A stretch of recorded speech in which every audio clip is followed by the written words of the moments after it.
नमस्कार दोस्तों, कृष्णवाणी में आपका स्वागत है दोस्तों। वीडियो अच्छी लगे तो वीडियो को एक लाइक और चैनल को सब्सक्राइब जरूर कीजिएगा। जय श्री कृष्ण। श्री कृष्ण कहते हैं, जीवन में आधे दुख इस वजह से आते हैं क्योंकि हमने उनसे आशाएं रखी जिनसे हमें नहीं रखनी चाहिए थी। जीवन में समय चाहे जैसा भी हो, परिवार के साथ रहो। सुख हो तो बढ़ जाता है और दुख हो तो बढ़ जाता है। अपने जीवन में कभी भी किसी को आनंद में वचन ना दें, ना क्रोध में उत्तर दें और ना ही दुख में कभी निर्णय लें।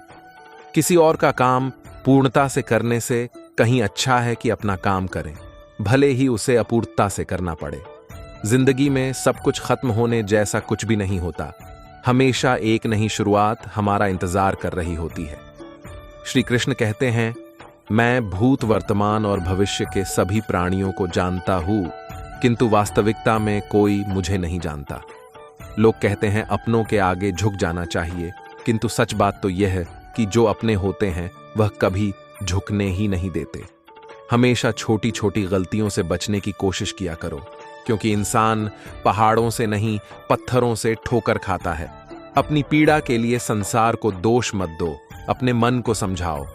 तुम्हारे मन का परिवर्तन ही तुम्हारे दुखों का अंत है। श्री कृष्ण कहते हैं, एक बार माफ करके अच्छे बन जाओ, पर दोबारा उस इंसान पर भरोसा करके बेवकूफ कभी ना बनो। इच्छा पूरी नहीं होती तो क्रोध बढ़ता है और इच्छा पूरी होती है तो लोभ। इसलिए जीवन की हर स्थिति में धैर्य बनाए रखना। जो हुआ अच्छा हुआ, जो होगा अच्छा होगा। स्वयं को मुझ पर छोड़ दो, अपने कर्म पर ध्यान दो। कर्म ऐसा जो स्वार्थ रहित, पाप रहित हो। कृष्ण ने दुष्टों को भी अपनी गलती सुधारने का मौका दिया, क्योंकि वह किसी मनुष्य को नहीं, उसके अंदर कोई बुराई को मारना चाहते थे। मोहग्रस्त होकर अपने कर्तव्य पथ से हट जाना मूर्खता है, क्योंकि इससे न तो तुम्हें स्वर्ग की प्राप्ति होगी और ना ही तुम्हारी कृति बढ़ेगी। इस भौतिक संसार का यह नियम है, जो वस्तु उत्पन्न होती है कुछ कल तक रहती है, अंत में लुप्त हो जाती है। चाहे वह शरीर हो या फल, उसे डरो मत, जो वास्तविक नहीं है। न कभी था न कभी होगा। जो वास्तविक है वह हमेशा था और उसे कभी नष्ट नहीं किया जा सकता। जन्म लेने वाले के लिए मृत्यु उतना ही निश्चित है जितना कि मृत्यु होने वाले के लिए जन्म लेना। इसलिए जो अपरिहार्य उस पर शोक मत करिए। श्री कृष्ण ने कहा है, अगर तुम्हें किसी ने दुख दिया है तो बुरा मत मानना। लोग उसी पेड़ पर पत्थर मारते हैं जिस पेड़ पर ज्यादा फल मीठे होते हैं। श्री कृष्ण कहते हैं, आप तब तक उस मार्ग पर नहीं चल सकते जब तक आप खुद वह मार्ग नहीं बन जाते। लोग सवाल पूछते हैं, मेरा मन नहीं लग रहा, मैं क्या करूं? मैं मन को शांत करना चाहता हूं, एकांत करना चाहता हूं, मन को साधना चाहता हूं, हर तरह के फालतू के विचारों से मुक्ति पाना चाहता हूं, पर मेरा मन कहीं लगता ही नहीं, वह हमेशा भटकता रहता है। आइए एक कहानी के जरिए से हम आपको थोड़ा इसे समझाने की कोशिश करते हैं। एक गुरु अपने शिष्यों को ध्यान साधना सीख रहे थे। तभी एक शिष्य बोला, है गुरुवर, मैं कुछ समझ नहीं पा रहा, क्या मैं आपसे कुछ पूछ सकता हूं? गुरुजी ने कहा, बिल्कुल पूछ सकते हो। शिष्य ने कहा, जैसे मैं पानी पीता हूं तो मेरी प्यास बुझ जाती है, या कोई भी पानी पीता है तो उसकी प्यास बुझ जाती है, तो यह ध्यान के संबंध में ऐसा क्यों नहीं होता?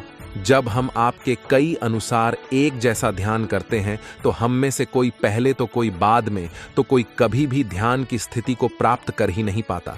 ऐसा क्यों होता है? जैसे पानी से सबकी प्यास बुझ जाती है, वैसे ही ध्यान से सबके ज्ञान चक्षु खुल जाने चाहिए, पर ऐसा नहीं होता है। गुरुजी ने कहा, कल किसी ने भोजन पर हमें आमंत्रित किया है, कल तुम मेरे साथ चलना, मैं तुम्हारे प्रश्नों के उत्तर वही दूंगा। अगले दिन दोनों गुरु शिष्य भोजन के लिए एक धनी व्यक्ति के घर पहुंचे। धनी व्यक्ति की पत्नी ने उन्हें भोजन पर बुलाया था। दोनों भोजन करने बैठ जाते हैं। उन्हीं के साथ उस स्त्री का पति भी भोजन करने बैठा हुआ था। उसने अपने सभी नौकरों पर चिल्लाकर कहा कि यह क्या बेकार सब भोजन बना रखा है, इसमें कोई स्वाद नहीं है, वह भोजन की थाली फेंक करे। नौकरों से कहता है कि जाओ दोबारा ढंग का भोजन बनाकर लाओ। धनी व्यक्ति की पत्नी ने उन दोनों गुरु शिष्य से क्षमा मांगकर उन्हें भोजन परोसने लगी। दोनों ने भोजन किया। गुरु ने अपनी थाली में 2 रोटी छोड़ दी। गुरु ने उस स्त्री से कहा कि बेटी, क्या तुम मुझे यह 2 रोटी बांध कर दे सकती हो? स्त्री ने उन रोते को बांध कर दे दिया। उसके बाद दोनों वहां से निकल गए। रास्ते में गुरुजी ने शिष्य से पूछा कि तुम्हें भोजन कैसा लगा। शिष्य ने कहा, भोजन तो अति स्वादिष्ट था, मुझे भोजन करके बहुत अच्छा लगा। गुरु ने कहा, इससे अधिक तुम्हें और कुछ नहीं लगा।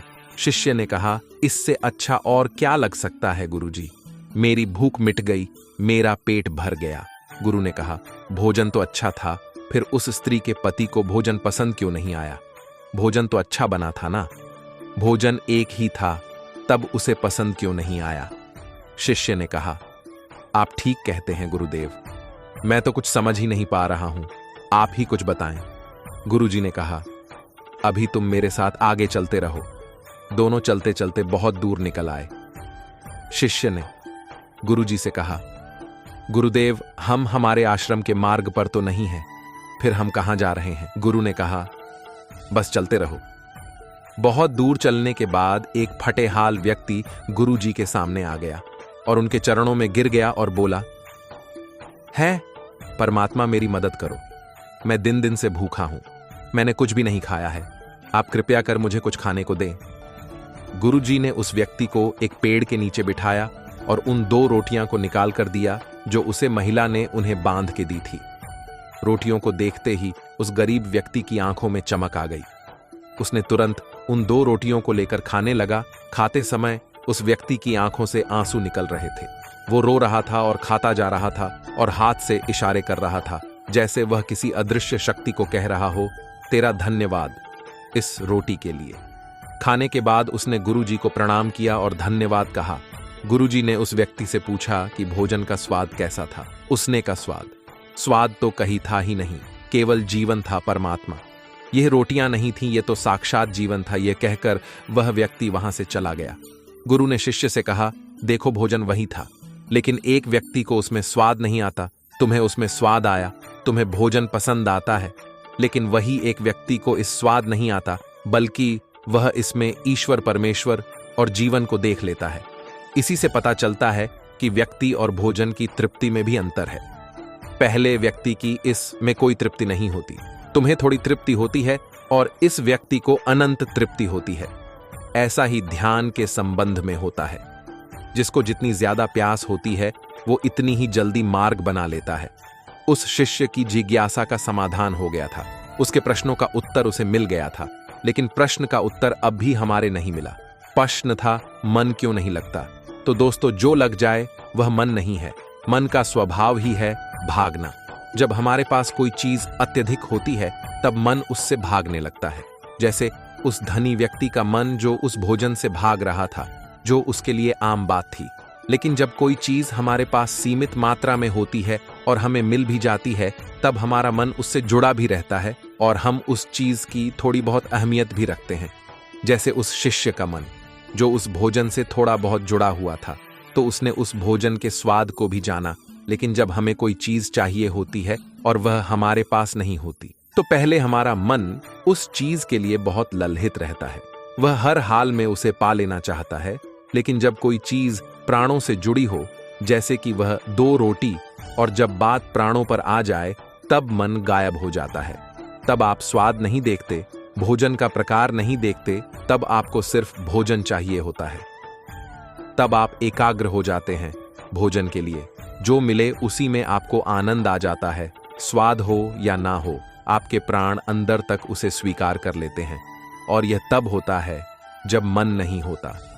हम हमारे मन को लगाने की बहुत कोशिश करते हैं। कुछ पढ़ाई में लगाने की कोशिश करते हैं, तो कुछ अपने काम में लगाने की कोशिश करते हैं। लेकिन आपने देखा होगा कि मन कहीं नहीं लगता, और ये लग भी नहीं सकता, क्योंकि इसका काम किसी चीज में लगना है ही नहीं, बल्कि इसका काम है आपको भगाना इधर से उधर। एक चीज आपको मिली तो दूसरी चीज पर ले जाना, दूसरी चीज आपको मिली तो तीसरी चीज पर ले जाना। मन संतुष्टि को नहीं जानता, वो केवल पाना जानता है। पानी के बाद भूल जाना जानता है। जो मिल गया उसे छोड़ देने की आदत होती है, जो छूट गया उसे फिर से पा लेने की आदत मन की होती है। अपनी जिंदगी के पिछले हिस्सों को देखें और जानें कि क्या आपका मन कहीं लगा है, कहीं रुका है, या वह केवल आपको अभी तक भगा रहा है। अब सवाल आता है कि अगर मन का काम भागना या फिर भगाना ही है, तो क्या जिंदगी भर हम भागते ही रहेंगे? क्या हम कहीं रुकेंगे नहीं? ध्यान से देखो तो जिंदगी ऐसी ही है। जन्म से लेकर मृत्यु तक इंसान भागता ही रहता है, कभी किसी चीज के पीछे तो कभी किसी दूसरी चीज के पीछे। लेकिन फिर भी कुछ इंसान अपवाद हो जाते हैं, फिर वह रुक जाते हैं, भागना बंद कर देते हैं। तब चीजें उनके पीछे भागती है, वो किसी चीज के पीछे नहीं भागते। हम आम लोग कैसे अपने जीवन में ठहराव ला सकते हैं, कैसे हम अपने जीवन में अपने मन को अपने आप को नियंत्रित करने से रोक सकते हैं? और इसका एक ही रास्ता है, वह ध्यान व्यवस्था लाता है। मन भागता है, ध्यान ठहराव बुलाता है। मन लालच देता है, ध्यान लालच को देखने की दृष्टि देता है। मन कहता है दूसरी चीज को पकड़ लो, ध्यान कहता है जो मिला है जान लो। ध्यान एकाग्रता लाता है, लेकिन ध्यान को लेकर भी हम भ्रमित रहते हैं। ध्यान का मतलब आंखें बंद कर बैठ जाने को ही समझ लेते हैं। एक छोटी बच्ची बहुत अच्छी बांसुरी बजती है, और जब वह बांसुरी बजती है तब उसके सुर में खो जाती है, तब उसका मन गायब हो जाता है। उसके प्राण केवल उस बांसुरी की धुन में ही रम जाती है, और यही उसका ध्यान बन जाता है। लेकिन ऐसा इसलिए होता है क्योंकि इस लड़की को उस बांसुरी में रस आता है, आनंद आता है। यही उसकी प्रकृति है, वो वही कर रही है जो वह हो सकती है। एक अध्यापक है, जब वह अपने छात्रों को पढ़ाता है तो वो उसमें खो जाता है। वह अपने प्राणों से उसे पढ़ाने का आनंद लेता है, उसमें रुचि है उसकी, यही उसकी प्रकृति है। जब वह पढ़ा रहा होता है तब उसके मन में कोई हलचल नहीं होती। वह तब ना तो भूतकाल की बात सोचता है न भविष्यकाल की, वह केवल वर्तमान के क्षण में ही रहता है, और यही उसका ध्यान है। जो व्यक्ति जो है, अगर वह वही होने लगे तो उसमें स्वतः से ही ध्यान घटित होने लगता है, वह एकाग्र होने लगता है। लेकिन जब व्यक्ति कुछ होने की कोशिश करता है तो उसकी मन हावी होने लगता है, एकाग्रता टूट जाती है, और तब हम भागते रहते हैं। सब कुछ पा लेते हैं, तब भी सोचते हैं कि कुछ रह गया है, और यह अधूरापन कभी पूरा नहीं होता, क्योंकि जो आप हो सकते थे, जो आपकी प्रकृति थी, वह आप नहीं हुए, बाकी सब कुछ हो गए। ऐसे ही आप हमेशा अधूरे रह जाते हैं। तब मन कहीं नहीं लगता, मन की प्रकृति ही लगने की नहीं है। जो लगता है वह एकाग्रता है, वह ध्यान है, और जहां आपको एकाग्रता मिल जाए, समझ लेना वही आपके लिए बना है, जिस पर चलकर आप संपूर्ण हो सकते हैं। दोस्तों, आज की वीडियो यहीं पर समाप्त होती है। मैं आशा करता हूं कि आपने इस वीडियो से बहुत कुछ सीखा होगा। मिलते हैं एक नई वीडियो के माध्यम से, तब तक के लिए अपना ख्याल रखिएगा। वीडियो अच्छी लगे तो चैनल को सब्सक्राइब जरूर कीजिएगा, और कमेंट में जय श्री राधे कृष्ण जरूर लिखिएगा। बहुत बहुत धन्यवाद। जय श्री कृष्ण।